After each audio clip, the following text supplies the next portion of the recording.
إن الحمد لله نحمده ونستعينه ونستغفره ونعوذ بالله من شرور أنفسنا ومن سيئات أعمالنا من يهده الله فلا مضل له ومن يضلل فلا هادي له وأشهد أن لا إله إلا الله وحده لا شريك له وأشهد أن محمدًا عبده ورسوله يا أيها الذين آمنوا اتقوا الله حق تقاته ولا تموتن إلا وأنتم مسلمون يا أيها الناس اتقوا ربكم الذي خلقكم من نفس واحدة وخلق منها زوجها وبث منهما رجالا كثيرا ونساء واتقوا الله الذي تساءلون به والأرحام إن الله كان عليكم رقيبا يا أيها الذين آمنوا اتقوا الله وقولوا قولا سديدا يصلح لكم أعمالكم ويغفر لكم ذنوبكم ومن يطع الله ورسوله فقد فاز فوزا عظيما أما بعد فإن خير الحديث كتاب الله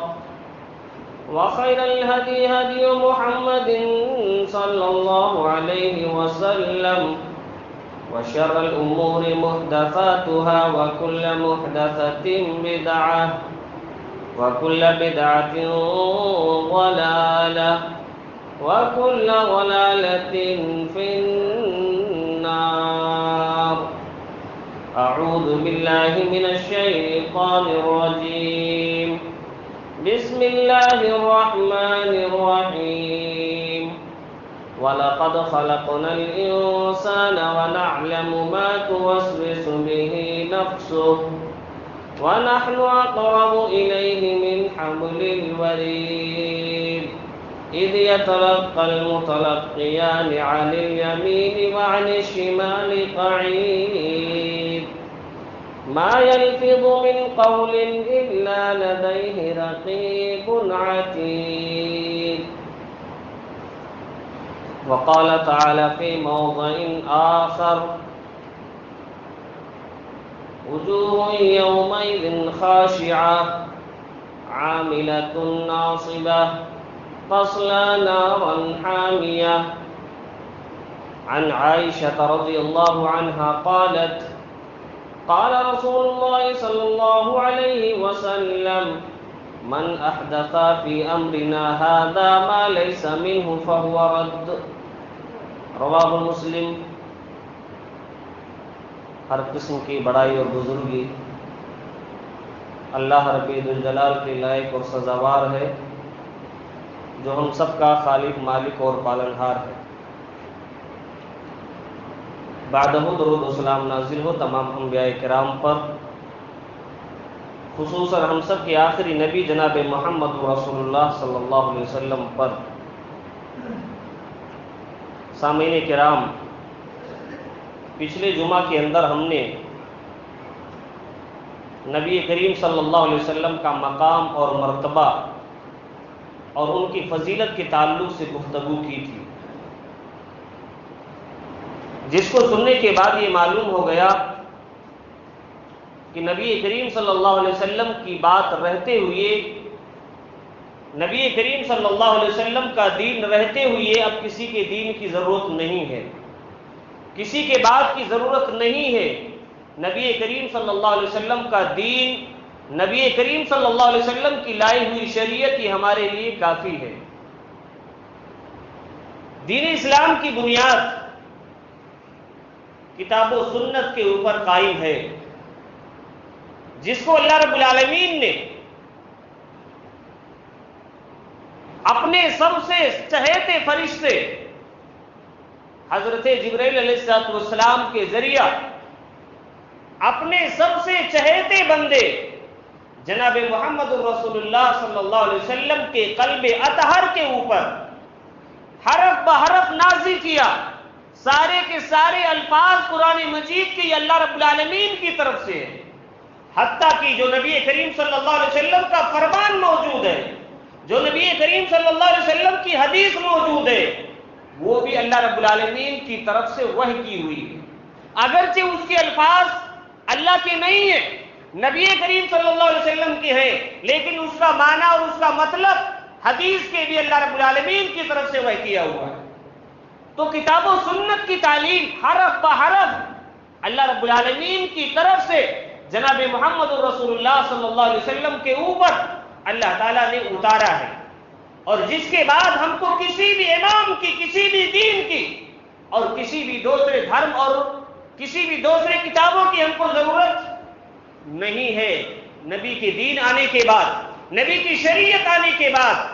ہمارے لیے ایک راستہ مل گیا، ہم کو ایک دین مل گیا، ہم کو ایک تعلیم مل گئی، جس تعلیم پر چل کر کے ہم اپنی آخرت کو کامیاب بنا سکتے ہیں. لیکن اتنے واضح دین ہونے کے باوجود، اتنی واضح شریعت ہونے کے باوجود بہت سارے لوگ اپنے عقل کا گھوڑا شریعت اسلامیہ کے اندر دوڑاتے ہیں اور اس میں بیجا تعویلات کرتے، بیجا رد و بدل کرنے کی کوشش کرتے، بیجا رائے اپنی دین اسلام کے اندر ڈالنے کی کوشش کرتے ہیں. حالانکہ ابو بکر صدیق رضی اللہ تعالیٰ عنہ نے ابو جہل کو اسی وقت جواب دے کر کے یہ واضح کر دیا تھا کہ شریعت اسلامیہ کے اندر جب نبی کی بات آ جائے، جب نبی کی تعلیم آ جائے، کسی کے رائے کی، کسی کے عقل کی کوئی دخل شریعت اسلامیہ کے اندر نہیں. نبی کریم صلی اللہ علیہ وسلم جب معراج گئے، بیت المقدس دیکھ کر کے آئے، رات کے کچھ ہی حصے کے اندر نبی کریم صلی اللہ علیہ وسلم نے آ کر کے اپنے صحابہ کو بتلایا. بات پھیلتے پھیلتے ابو جہل کے پاس بھی پہنچ گئی. ابو جہل نے سوچا کہ اچھا موقع ہے لوگوں کو گمراہ کرنے کا، لوگوں کو دین سے بہکانے کا اچھا موقع ہے. یہ نبی کیسی بات کر رہا ہے؟ 40 دن کا سفر رات کے کچھ حصے میں طے کر کے آیا، یہ تو ایک عجیب بات ہے، یہ تو نہ ماننے والی بات ہے. ابو جہل نے اپنے عقل سے سوچا، اپنے رائے سے اس نے اس بات کو تسلیم کیا، لہذا اس کو ایک موقع ہاتھ لگا. ابو بکر صدیق رضی اللہ تعالیٰ عنہ کے پاس ان کے گھر پہنچ گیا، دروازے پہ دستک دی. ابو بکر صدیق رضی اللہ تعالیٰ عنہ گھر کے باہر آئے، کہا کہ بتاؤ کیا بات ہے. کہا کہ اچھا یہ بتائیے، کیا کوئی شخص 40 راتوں کا یا 40 دن کا سفر رات کے کچھ حصے میں کر سکتا ہے؟ ابو بکر صدیق رضی اللہ تعالیٰ عنہ نے کہا کہ یہ تو بات ناممکن سے لگ رہی ہے، لیکن یہ بتاؤ یہ بات کہی کس نے ہے؟ یہ بات کس کے زبان سے نکلا ہے جو تم یہ بات کہہ رہے ہو کہ رات کے کچھ حصے میں 40 دنوں کا سفر طے کر کے آیا ہے؟ آخر یہ بات کہی کس نے ہے؟ ابو جہل نے کہا یہ بات آپ کے ساتھی، آپ کے دوست محمد صلی اللہ علیہ وسلم نے کہی. قربان جائیے ابو بکر صدیق رضی اللہ تعالیٰ عنہ پر. جو جملہ حضرت ابو بکر صدیق نے ابو جہل کے سامنے کہی تھی، ابو بکر صدیق نے کہا کہ اے ابو جہل، یہ بات نہیں، اس سے بڑی بات بھی اگر میرے نبی کی زبان سے نکلی ہے، میرے نبی نے یہ بات کہی ہے، تو ابو بکر صدیق اس بات کو ماننے کے لیے تیار ہے، اس بات کو ابو بکر صدیق تسلیم کرنے کے لیے تیار ہے. اگر میرے نبی کے زبان سے یہ بات نکلی ہے تو میرے نبی کبھی جھوٹے نہیں ہو سکتے، میرے نبی کے زبان سے کبھی کوئی غلط بات نہیں ہو سکتی. ابو جہل نے اس بات کو اپنے عقل پر پرکھنے کی کوشش کی، اپنے رائے سے سمجھنے کی کوشش کی، لیکن ابو بکر صدیق نے یہ واضح کر دیا کہ دین کا معاملہ آ جائے، نبی کی بات آ جائے، عقل کی کوئی دخل نہیں ہوتی. یہ ابو بکر صدیق رضی اللہ تعالیٰ عنہ نے ابو جہل کو جواب دیا، رسوا ہو کر کے وہاں سے چلا گیا. تو ابو بکر صدیق نے یہ اسی وقت واضح کر دیا کہ شریعت کے اندر کسی کے رائے کی، کسی کی عقل کو ترجیح دینے کی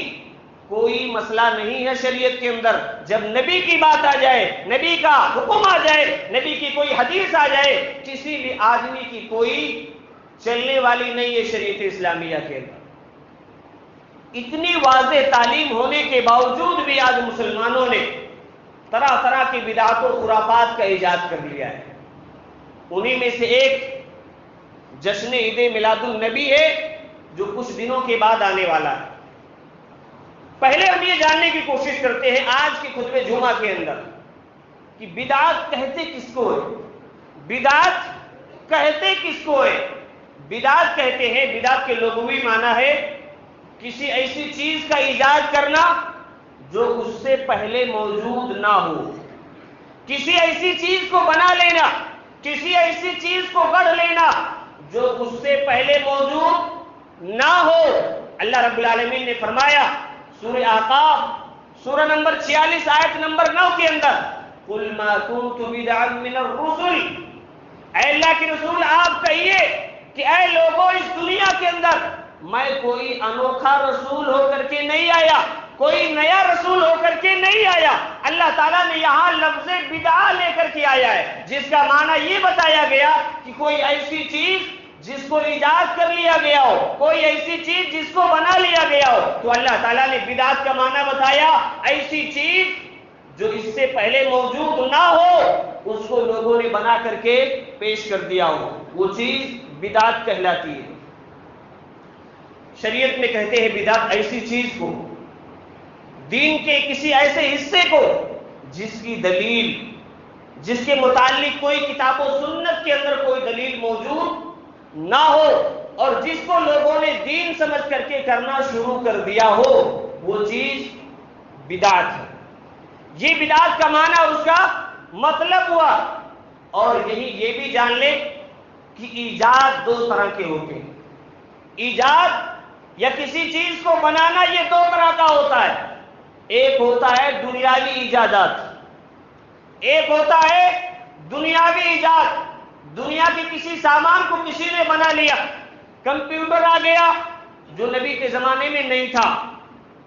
بہت سارے لوگ دلیل دیتے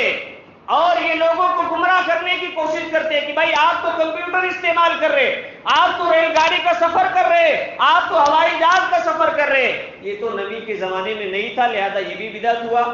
تو جان لیجئے کہ ایجاد دو طرح کے ہوتے ہیں۔ ایک یہ کہ دنیاوی معاملے میں کسی چیز کو ایجاد کرنا، یہ چیز جائز ہے اور شریعت اس کی اجازت دیتی ہے، جیسے کمپیوٹر، ریل گاڑی، ہوائی جہاز یا چھت پہ چڑھنے کے لیے سیڑھیوں کی ضرورت، یہ ساری چیزیں انسان کے لیے دنیاوی چیز ہے اور اس کی اجازت خود اللہ رب العالمین قرآن مجید کے اندر دیتا ہے۔ سورہ نحل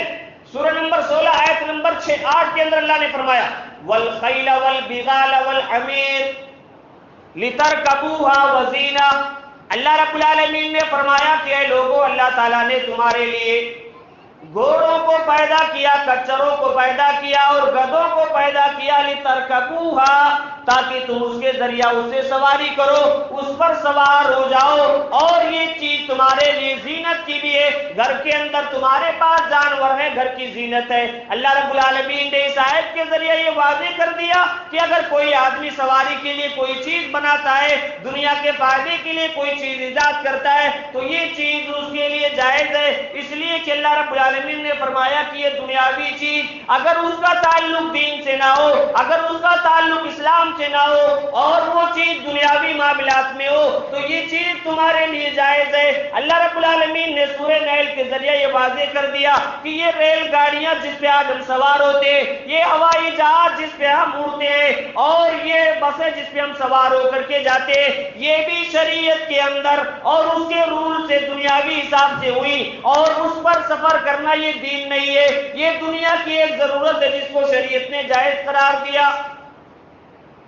معلوم ہوا کہ ایجاد اگر دنیاوی ہو،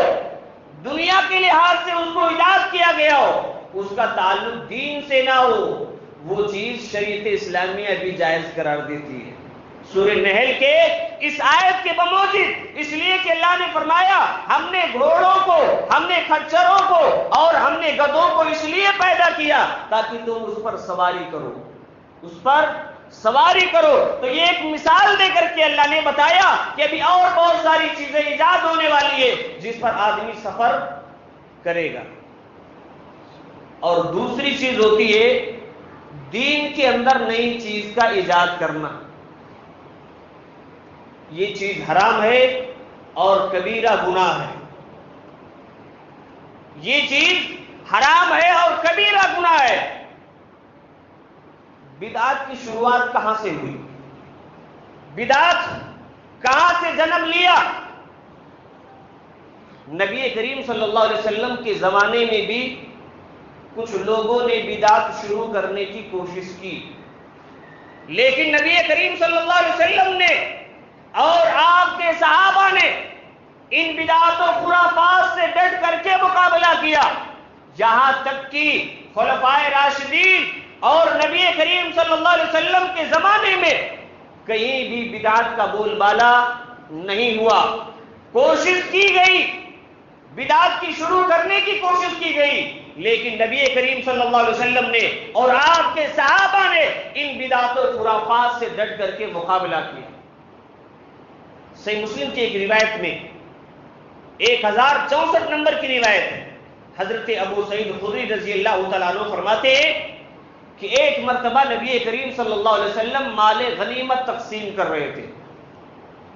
اور وہی یہ پیشین گوئی بھی اس کے اندر ہے کہ ایسا دور آنے والا ہے جہاں بدعتوں کا بول بالا ہوگا، بدعتوں کے پیچھے لوگ بھاگ کر کے جائیں گے۔ حضرت ابو سعید خدری رضی اللہ تعالیٰ عنہ فرماتے ہیں کہ نبی کریم صلی اللہ علیہ وسلم مال غنیمت تقسیم کر رہے تھے، اتنے میں قبیلہ بنو تمیم کا ایک آدمی جس کا نام ذوالخویسرہ تھا، نبی کریم صلی اللہ علیہ وسلم کے پاس آیا اور کہا اعدل، کہا کہ اللہ کے رسول عدل و انصاف کیجئے۔ صحابہ کے سامنے تمام انبیاء کے سردار جناب محمد الرسول اللہ صلی اللہ علیہ وسلم کے اوپر انگلی اٹھایا اور کہا کہ اللہ کے رسول عیدل، آپ انصاف سے کام لیجئے، آپ انصاف نہیں کر رہے۔ گویا کہ نبی کریم صلی اللہ علیہ وسلم کو اس نے انصاف پسند نہیں سمجھا اور کہا کہ اللہ کے رسول انصاف کیجئے۔ نبی کریم صلی اللہ علیہ وسلم نے فرمایا، غصے سے آپ کا چہرہ سرخ ہو گیا اور کہا کہ یہ بتاؤ، اگر میں انصاف نہیں کروں گا، لوگوں کے درمیان میں عدل و انصاف سے کام نہیں کروں گا، تو اور کون ہے جو انصاف سے کام کرے؟ اور کون ہے جو عدل و انصاف کا بول بالا بنائے؟ اس کے بعد نبی کریم صلی اللہ علیہ وسلم نے فرمایا کہ اگر میں بھی عدل و انصاف نہیں کروں گا تو میں بھی خسارہ اٹھانے والوں میں سے ہو جاؤں گا۔ دیکھیے یہ کیا ہے، نبی کے دین میں ایک نقص نکالنے کی کوشش نبی کریم صلی اللہ علیہ وسلم کے سامنے کی گئی۔ حضرت عمر ابن خطاب رضی اللہ تعالیٰ عنہ بھی موجود تھے جب ذوالخویسرہ نے نبی کریم صلی اللہ علیہ وسلم کے عدل و انصاف پر انگلی اٹھائی، نبی کے تعلیمات پر انگلی اٹھائی اور کہا کہ اللہ کے رسول آپ عدل و انصاف سے کام لیجئے۔ حضرت عمر ابن خطاب نے کہا ایذن لی فی، اے اللہ کے رسول مجھے اجازت دیجئے، اضرب عنقہ، اے اللہ کے رسول مجھے اجازت دیجئے میں اس ذوالخویسرہ کی گردن کو اڑا دوں، اس کا قتل کر دوں، اس کا صفایا کر دوں۔ نبی کریم صلی اللہ علیہ وسلم نے فرمایا اے عمر ابن خطاب دعاہو، اس کو چھوڑ دیجئے، اس لیے کہ یہ ایک ہی شخص نہیں ہے، اس کے بعد بھی اس کے پیچھے بھی بہت سارے ایسے لوگ ہیں جو نبی کریم صلی اللہ علیہ وسلم کے تعلیمات پر انگلی اٹھانے والے، نبی کریم صلی اللہ علیہ وسلم کے تعلیم پر نقص نکالنے والے۔ نبی کریم صلی اللہ علیہ وسلم نے پیشین گوئی کی اور کہا کہ اے عمر ابن خطاب اس کو چھوڑ دیجئے، اس لیے کہ یہ اکیلا آدمی نہیں ہے، اس کے پیچھے پوری جماعت ہے، اس کے ساتھی بہت زیادہ ہے جن کے نمازوں کے مقابلے میں تم اپنی نماز کو حقیر سمجھو گے۔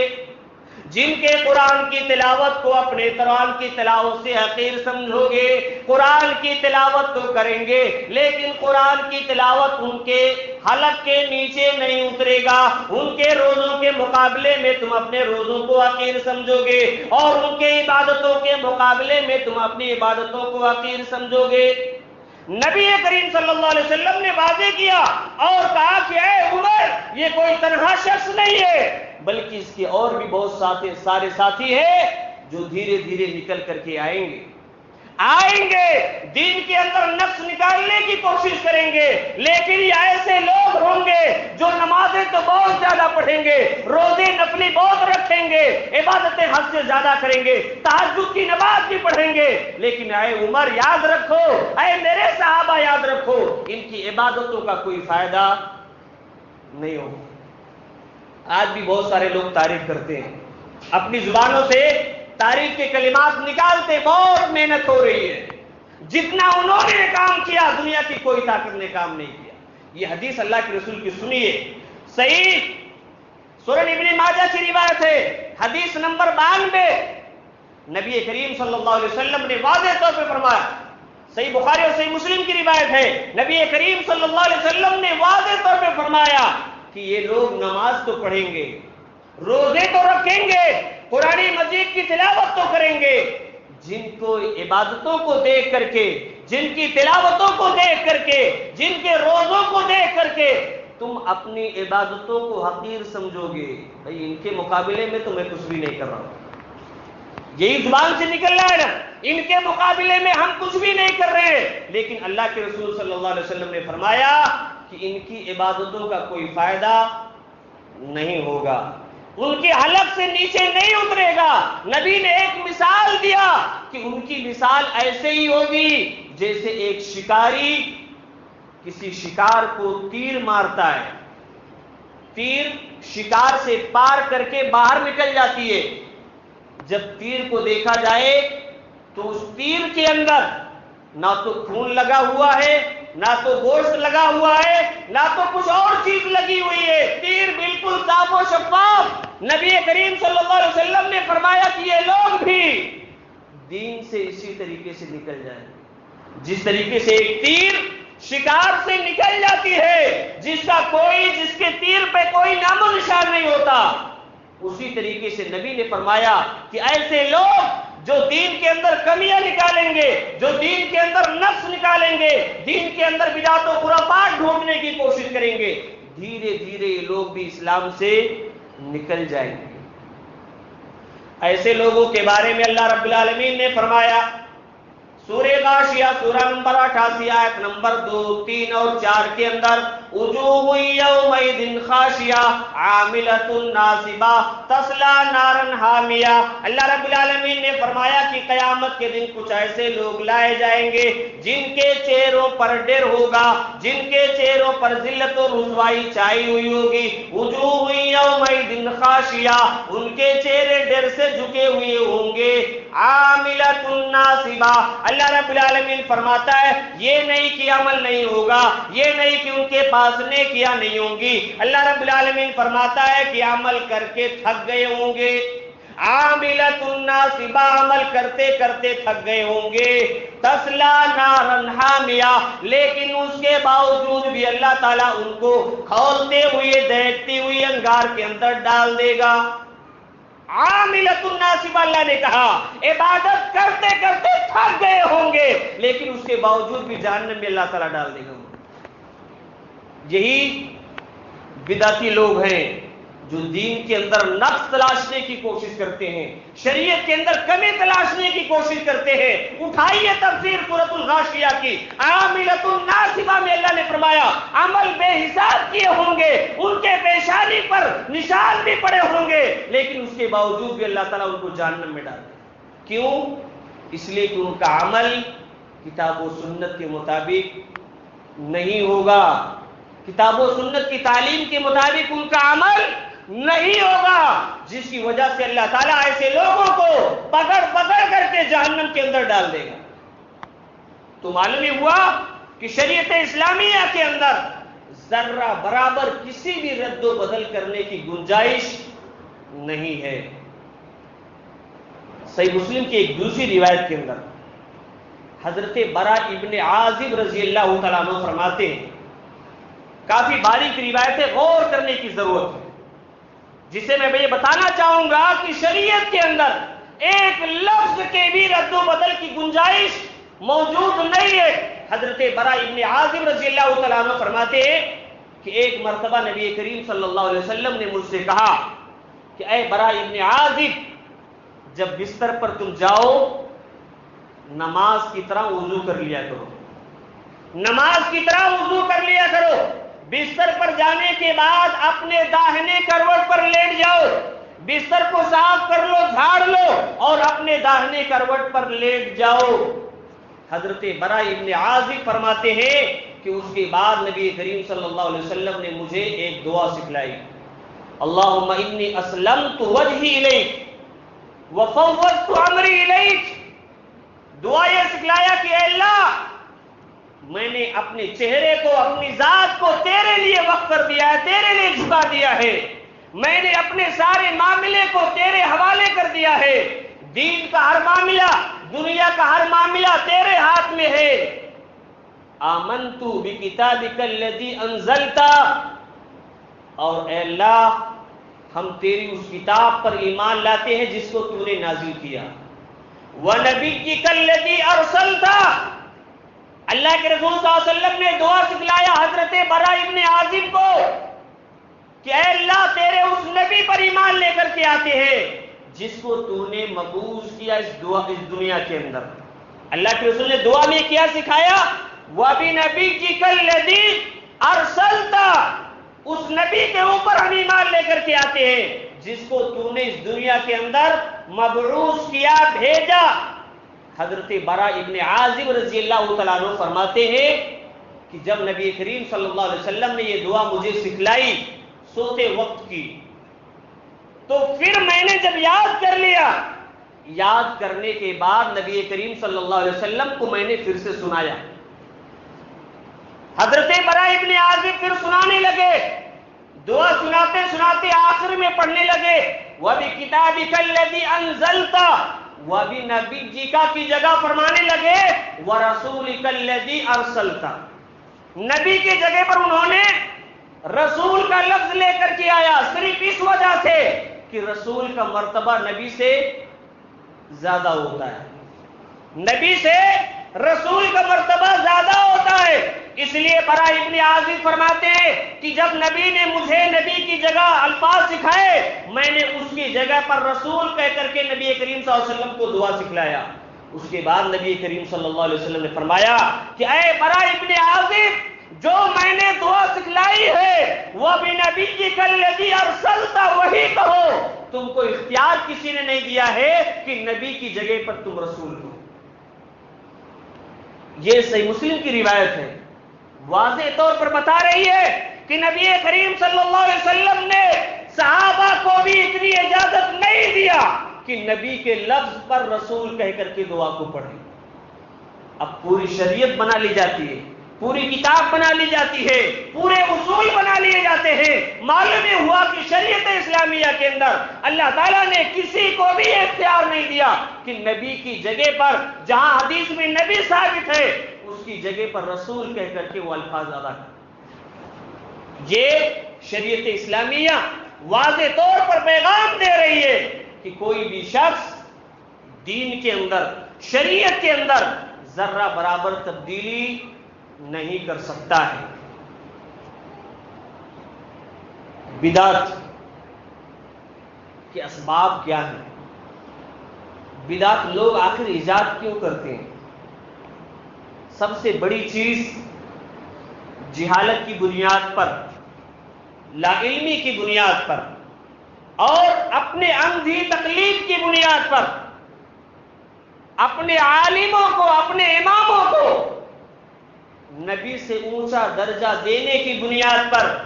لوگوں کے اندر یہ بدعت و خرافات پھیلتے ہیں، اور اس قدر تیزی سے پھیلتے ہیں کہ آدمی اس کا احساس بھی نہیں کر سکتا۔ آج ہمارے درمیان بھی بہت ساری بدعت و خرافات موجود ہیں، ہمارے درمیان بھی بہت سارے بدعت و خرافات موجود ہے. آج جس کو مسلمان اس کو بدعتی تصور نہیں کرتا. وضو بنا رہے ہیں, وضو کے دوران دعا پڑھ رہے ہیں. کسی بھی صحیح حدیث سے وضو کے بیچ میں دعا پڑھنا نبی سے ثابت نہیں ہے. لیکن دیکھیے کتنے لوگ ایسے ہیں جو وضو کے درمیان بیچ میں اشہد ان لا الہ الا اللہ و اشہد ان محمد عبدہ و رسولہ کے کلمہ بلند کرتے رہتے ہیں. کیا ہم بدعت کے زمرے میں شمار نہیں ہوتے؟ کسی بھی صحیح حدیث سے وضو کے دوران, وضو کے بیچ میں کوئی لفظ, کوئی عادت ہوتے ہوئے کسی بھی لفظ کا پڑھنا نبی کریم صلی اللہ علیہ وسلم سے ثابت نہیں ہے. اگر ہم پڑھ رہے ہیں تو ہم بھی ایک بدعت ایجاد کر رہے ہیں. اور اس کے بعد دوسری بدعت جو ہمارے معاشرے کے اندر موجود ہے, مسح کرتے وقت گردن کا بھی مسح کرنا. مسح کرتے وقت گردن کا بھی مسح کر لینا,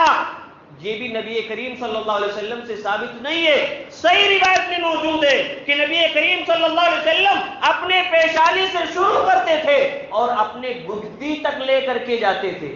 گدی گردن کو نہیں کہتے, گدی کا حصہ جو پیچھے سر کے گڑھا ہوتا ہے اس کو گدی کہا جاتا ہے. اب اگر کوئی شخص گردن کا مسح کر رہا ہے, نبی کے فرمان سے اپنے عمل کو تجاوز کر رہا ہے, وہ دین کے اندر ایک بدعت کر رہا ہے. تیسری بدعت جو ہمارے معاشرے کے اندر پائی جاتی ہے, اذان کے بعد ہاتھ اٹھا کر کے دعا کرنا. اذان کے بعد ہاتھ اٹھا کر کے دعا کرنا نبی کے کسی بھی روایت سے ثابت نہیں ہے. نبی نے کہا کہ اذان ختم ہونے کے بعد مجھ پہ درود بھیجیے, اذان کے بعد پڑھیے, لیکن ہاتھ اٹھا کر کے ہی دعا کیا جائے, ہاتھ اٹھا کر کے ہی دعا پڑھی جائے. یہ بھی شریعت کے اندر ایک بدعت ہے جو آج ہمارے معاشرے کے اندر پائی جاتی ہے. ایک چوتھی بدعت جو ہمارے معاشرے کے اندر ہماری عبادتوں میں پائی جاتی ہے وہ یہ ہے کہ اشہد اللہ پہ تحیات پڑھتے وقت اشہد اللہ پر اپنی انگلی کو کلمہ شہادت کو اٹھایا جائے, اشہد اللہ الہ الا اللہ و اشہد ان محمدً عبدہ و رسولہ پر گرا دیا جائے, باقی پوری تحیات پوری تشہد میں انگلی کو ویسے رکھا جائے. یہ بھی ایک بدعت ہے, یہ بھی ایک بدعت ہے. اس لیے کہ نبی کریم صلی اللہ علیہ وسلم سنن ابی داؤد اور سنن ابن ماجہ ترمذی وغیرہ کے اندر صحیح روایت ہے کہ نبی کریم صلی اللہ علیہ وسلم اپنے تحیات اور اپنے تشہد کے اندر مسلسل اپنی انگلیوں کو حرکت دیتے تھے, مسلسل اپنے انگلیوں کو حرکت دیتے تھے. اب کوئی شخص شہادت پر انگلی کو اٹھائے اور شہادت پر گرائے تو یہ بھی ایک شریعت کے اندر بدعت کا کام کر رہا ہے. تو معلوم ہی ہوا کہ ہمارے درمیان بھی بہت ساری ایسی چیزیں ہیں جو بلا تصور یا بلا ارادہ ہم سے بھی بدعت کے ایجاد ہوتے ہیں, ہم بھی بدعت کے مرتکب ہوتے ہیں. لہذا ان چیزوں پر ہم کو دھیان دینے کی ضرورت ہے. تو پہلی چیز جو بدعت ایجاد ہوتی ہے, بدعت پھیلتی ہے, اس کی سب سے بڑی وجہ لا علمی اور جہالت کی بنیاد پر بدعت لوگوں کے درمیان پھیلتی ہے. نبی کریم صلی اللہ علیہ وسلم نے پیشین گوئی کیا. سنن ابن ماجہ کی 52 نمبر کی روایت ہے. حضرت عبداللہ ابن عمر رضی اللہ تعالیٰ عنہ فرماتے کہ نبی کریم صلی اللہ علیہ وسلم نے فرمایا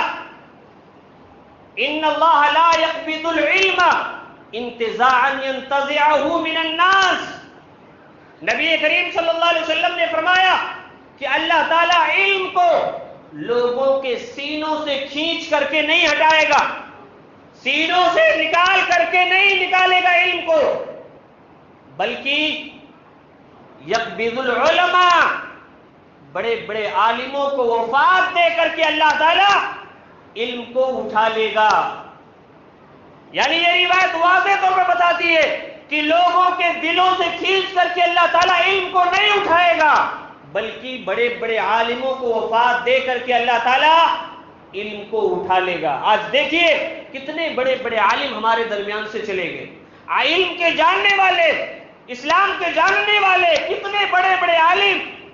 چند سالوں کے اندر ہم سے رخصت ہو گئے. یہ نبی کریم صلی اللہ علیہ وسلم نے پہلے ہی پیشین گوئی کر دیا تھا, اور اس کے بعد نبی کریم صلی اللہ علیہ وسلم نے فرمایا اتخذ الناس رؤوسا جہالا, جب عالم اس دنیا سے رخصت ہو جائیں گے لوگ جاہلوں کو اپنا پیشوا بنا لیں گے, جاہلوں کو اپنا پیشوا بنا لیں گے, امام تصور کریں گے. فسئلوا ان سے دین کا مسئلہ پوچھیں گے. جس کو دین کے دال سے واقفیت نہیں ہے، دین کے دال سے بھی واقفیت نہیں ہے، اسلام کے الف سے بھی واقفیت نہیں ہے، نبی نے فرمایا فَسُئِلُوا، لوگ ان سے سوال کریں گے، فَأَخْطَئُوا، وہ لوگ بھی جواب دینے سے اپنے آپ کو پیچھے محسوس نہیں کریں گے. قربان جائیے امام مالک رحمۃ اللہ علیہ پر. امام مالک رحمۃ اللہ علیہ پر جو 4 اماموں میں سے ایک امام مانے جاتے ہیں، کہتے ہیں کہ جب مجھ سے کوئی سوال کرتا تھا تو میں اپنے آپ کو جنت اور جہنم کے بیچ میں کھڑا ہوا محسوس کرتا تھا. اپنے آپ کو جنت اور جہنم کے بیچ میں کھڑا ہوا محسوس کرتا تھا. کہیں ایسا نہ ہو جواب دینے میں کوئی غلطی ہو جائے میں جہنم کے اندر گر جاؤں، جہنم کے اندر گر جاؤں. لیکن آج ہمارے معاشرے کی حالت دیکھیے. نبی کریم صلی اللہ علیہ وسلم نے پیشین گوئی کیا اور فرمایا فَسُئِلُوا فَأَخْطَئُوا بِغَيْرِ عِلْمٍ، سوال کیا جائے گا، بے تحاشا سوالوں کے جواب بھی دیں گے. یہ نہیں کہیں گے کہ مجھے نہیں معلوم ہے، یہ نہیں کہیں گے کہ مجھے اس کے بارے میں جانکاری نہیں ہے، جو دل میں آئے گا جواب دیں گے. فَأَخْطَئُوا بِغَيْرِ عِلْمٍ، نبی نے فرمایا کہ بغیر علم کے فتویٰ دیں گے. فَضَلُّوا وَأَضَلُّوا، خود بھی گمراہ ہوں گے، لوگوں کو بھی گمراہ کریں گے. نبی کے الفاظ دیکھیے، لوگ کیا کہتے ہیں، بھائی ہم نے تو ان سے پوچھ لیا، انہوں نے بتا دیا، اب اس کا گناہ ان پر ہوگا. لیکن نبی نے کیا کہا، فَضَلُّوا وَأَضَلُّوا، خود گمراہ ہوں گے، دوسروں کو بھی گمراہ کریں گے. یعنی آپ کا یہ کام ختم نہیں ہو گیا. کسی سے آپ نے پوچھ لیا، آپ کو کسی نے غلط جواب دیا، اب آپ کا کام ختم نہیں ہوا ہے، ابھی آپ کا کام اور باقی ہے کہ اس کے تہ تک پہنچے، دلیل کے روشنی میں، کتاب و سنت کی روشنی میں اس مسئلے کو جاننے کی کوشش کریں، اس کے تہ تک جائیں. اسی لیے نبی نے کہا کہ خود گمراہ ہوگا اور دوسروں کو بھی گمراہ کرے گا. یعنی گمراہی سے آپ بچ نہیں سکتے. اگر آپ کو کسی نے غلط بات بتائی ہے، غلط فتویٰ دیا ہے، تو آپ اپنے آپ کو اس سے نہیں بچا سکتے. فَأَخْطَئُوا بِغَيْرِ عِلْمٍ فَضَلُّوا وَأَضَلُّوا، نبی کریم صلی اللہ علیہ وسلم نے فرمایا کہ ایسا آدمی خود بھی گمراہ ہوگا اور دوسروں کو بھی گمراہ کرے گا. یعنی خود بھی جہنم میں جائے گا اور دوسروں کو بھی جہنم میں لے کر کے جائے گا. معلوم ہوا یہ روایت واضح طور پر بتا رہی ہے کہ اگر آج ہمارے معاشرے کے اندر بدعت و خرافات پنپ رہا ہے، بدعت و خرافات لوگوں کے مابین ہے، تو اس کے سب سے بڑی وجہ ایک لا علمی اور جہالت ہے، اور لوگوں کا جاہلوں سے مسئلہ پوچھنا اور جاہلوں کا بغیر کسی علم کے، بغیر کسی جانکاری کے اس مسئلے کے بارے میں جواب دینا، یہ بھی بدعات کے پھیلنے کی سب سے بڑی وجہ آج ہمارے معاشرے کے اندر پائی جاتی ہے. معلوم یہ ہوا کہ عوام کا کام یہ ہے کہ کوئی مسئلہ دین کا، دین کی کوئی بات کسی جانکار سے پوچھے. اگر آپ اس سے مطمئن نہیں ہو رہے، آپ اس کے جواب سے اطمینان بخش نہیں ہو رہا آپ کو، تو اس سے دلیل مانگی، کتاب و سنت کا حوالہ مانگیے. اگر اس کے باوجود بھی آپ مطمئن نہیں ہو رہے، کسی دوسرے بڑے عالم سے آپ رابطہ کیجیے. یہ ایک عام آدمی کا کام ہے، اور ایک عالم کا کام یہ ہے کہ عوام کو بغیر کسی دلیل کے، بغیر کسی علم کے کسی بھی مسئلے کی جانکاری نہ دے، ورنہ معاشرے کے اندر بہت بڑے فتنے اور فساد اس سے پھیلیں گے، بہت بڑے فتنے اس سے عام ہوں گے. اس لیے کہ بولنے والا تو بول کر کے چلا جائے گا، لوگوں کو غلط راستہ بتا کر کے چلا جائے گا، نہ جانے کتنی صدیاں اس پر عمل کر کے گمراہ ہو جائیں گے. اس لیے عوام کی بھی ذمہ داری ہے اور علماء کی بھی ذمہ داری ہے کہ کسی بھی بات کو بغیر تحقیق کیے ہوئے، بغیر جانکاری لیے ہوئے، یا کسی عام آدمی کو بغیر اس کے بارے میں جانکاری لیے ہوئے کسی کو بھی اس کے بارے میں رہنمائی نہ کریں. تو سب سے بڑی وجہ معاشرے کے اندر بدعات پھیلنے کی لا علمی ہے، اور دوسری وجہ جو آج ہمارے معاشرے کے اندر بدعات پھیل رہی ہے وہ لاپرواہی کی وجہ سے، لاپرواہی کی وجہ سے. اگر بیوی کوئی غلط کام کر رہی ہے، کرنے دو، شوہر بے پرواہ ہے اسے. بیٹا کچھ غلط کام کر رہا ہے، کتاب و سنت کے خلاف کام کر رہا ہے، باپ خاموش ہے، چلیے ابھی کر رہا ہے، کچھ دن کے بعد ہو سکتا ہے چھوڑ دے. یہ کیا ہے؟ لاپرواہی، بے پرواہی کی وجہ سے آج معاشرے کے اندر بدعت و خرافات پنپ رہے، جبکہ نبی کریم صلی اللہ علیہ وسلم نے جب حضرت حسن یا حضرت حسین نے صدقے کا کھجور منہ کے اندر ڈال لیا، نبی کریم صلی اللہ علیہ وسلم نے انگلی ڈال کر کے نکالا، انگلی ڈال کر کے نکال دیا اور کہا کہ اے حسن یا حسین، کیا تم کو نہیں معلوم یہ صدقہ میرے لیے حرام ہے، تم کو یہ چیز نہیں کھانا ہے، آپ بھی اگر چاہتے تو بھائی بچہ ہے چھوڑ دو،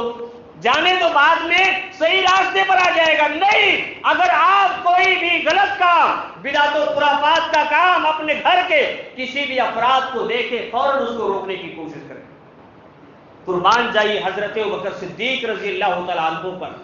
جب نبی کریم صلی اللہ علیہ وسلم کا انتقال ہوا، نبی کریم صلی اللہ علیہ وسلم اس دنیا سے رخصت ہوئے، کئی طرح کے فتنے نبی کریم صلی اللہ علیہ وسلم کے انتقال کے بعد اس دنیا کے اندر رونما ہوئی۔ ابو بکر صدیق رضی اللہ تعالیٰ عنہ نے ڈٹ کر کے مقابلہ کیا، خلیفہ بننے کے بعد سارے لوگوں سے مقابلہ کیا، کچھ قبیلے جو نام نہاد مسلمان کے تھے اسلام سے پھر گئے، کچھ ایسے قبیلے تھے جنہوں نے یہ کہا کہ اب میں زکوٰۃ نہیں دوں گا، اب میں زکوٰۃ نہیں دوں گا۔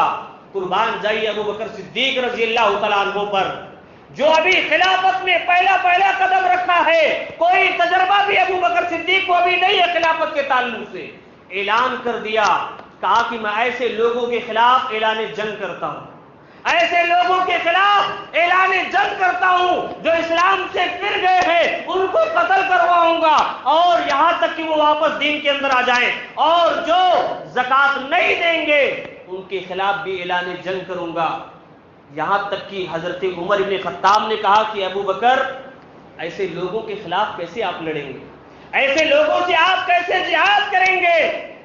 جو لا الہ الا اللہ تو کہتا ہے، اور نبی نے یہ فرمایا بھی ہے کہ اگر لا الہ الا اللہ کہتا ہے تو اس کے جان کی، اس کے مال کی حفاظت کرو، آپ اس کے خلاف کیسے جہاد کر سکتے ہیں؟ قربان جائیے ابو بکر صدیق پر۔ ابو بکر صدیق نے کہا کہ اے عمر تم بھی یہ بات سن لو، ایسے لوگوں کے خلاف ابھی بھی میں کہہ رہا ہوں کہ اعلان جنگ کروں گا۔ جو اللہ کے رسول کے زمانے میں کسی جانور کے ایک رسی میں بھی زکوٰۃ دیتا تھا، اور میرے زمانے میں اگر رسی میں بھی زکوٰۃ نہیں دے رہا ہے تو اس کے خلاف بھی میں اعلان جنگ کروں گا۔ حضرت عمر بن خطاب کہتے ہیں کہ ابو بکر صدیق کی یہ بات میرے دل کے اندر بیٹھ گئی کہ ابو بکر صدیق حق پر ہیں، ابو بکر صدیق حق پر ہے۔ اگر ابو بکر صدیق بھی بے پرواہ ہو گئے ہوتے، جانے دو، جو اسلام پر ہے اسلام پر رہے، جو کافر ہو رہا ہے کافر ہونے دو، جو زکوٰۃ دے رہا ہے دے، جو نہیں دے رہا ہے نہ دینے دو، دنیا کے اندر بدعت و خرافات پھیل گئی ہوتی، نہ جانے کتنے فرقے اسی وقت ایجاد میں آگے ہوتے، لیکن ابو بکر صدیق رضی اللہ تعالیٰ عنہ کی امت کے اوپر یہ مہربانی تھی کہ ڈٹ کر کے ایسے لوگوں کے خلاف مقابلہ کیا، یہاں تک کہ جو لوگ کفر کی طرف چلے گئے یا تو پلٹ گئے یا تو پھر ان کا کام تمام کر دیا گیا، یا جنہوں نے زکوٰۃ دینے سے انکار کیا تھا وہ انہوں نے توبہ کیا کہ پھر میں زکوٰۃ ادا کروں گا۔ تو دوسری سب سے بڑی آج ہمارے معاشرے کے اندر جو بدعت و خرافات پھیل رہی ہے وہ لاپرواہی کی وجہ سے، ہمارے بے پرواہی کی وجہ سے، نظر اندازی کی وجہ سے آج ہمارے معاشرے کے اندر یہ بدعت و خرافات پھیل رہی ہے۔ اللہ رب العالمین سے دعا کریں اللہ تعالیٰ ہم تمام مسلمانوں کو دین کیا ہے صحیح طریقے سے اس کو سمجھنے کی توفیق عطا فرمائے۔ اللہ العالمین ہم تمام مسلمانوں کو دین کے اندر بدعت کیا ہے اس کو بھی صحیح طریقے سے سمجھ کر کے اس سے بچنے کی توفیق عطا فرمائے، آمین۔ وآخر دعواہم الحمدللہ رب العالمین۔